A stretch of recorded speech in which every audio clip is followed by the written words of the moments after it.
Congress party के इंतखाबी हिकमत अमली के माहिर सुनील कोनुगलू सोशल मीडिया पर चीफ मिनिस्टर चंद्रशेखर राव और उनके अरकान खानदान के खिलाफ मुबैना काबिल एतराज पोस्ट के सिलसिले में पूछताछ के लिए पीर को पुलिस के सामने हाजिर हुए।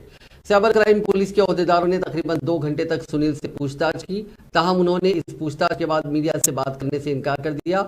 उन्हें 8 जनवरी को दोबारा पूछताछ के लिए हाजिर होने की हिदायत दी गई। ताहम उन्होंने पुलिस से दरखास्त की कि वो इस पूछताछ को 1 दिन के लिए मुलतवी करें। उनसे पूछताछ के लिए साइबर क्राइम पुलिस की जानिब से जारी करदा समन को चैलेंज करते हुए सुनील की जानिब से दाखिल दरखास्त को गुज़िश्ता हफ्ते हाईकोर्ट ने मुस्तरद कर दिया था।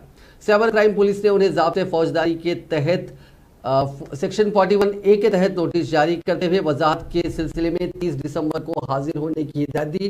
ताहम रियासत में 2023 में होने वाले असेंबली इंतखाबात के लिए इंतखाबी मुहिम की हिकमत अमली की तैयारी के लिए कांग्रेस की जानिब से मुकर्रर सुनील ने हाईकोर्ट में इस दरखास्त को चैलेंज किया था और अदालत से अपील की कि समन पर हुक्म इल्तवा जारी किया जाए। 30 दिसंबर को पुलिस के सामने हाजिर न होने पर पुलिस ने उन्हें नई नोटिस जारी करते हुए 8 जनवरी को पूछताछ के लिए दस्तयाब रहने की हिदायत दी थी। इसी दरमियान एक खबर ये आई है कि कांग्रेस के senior vice president doctor Mallu Ravi को सेक्शन 41A के तहत पुलिस ने इसी केस में पूछताछ के लिए तलब किया है।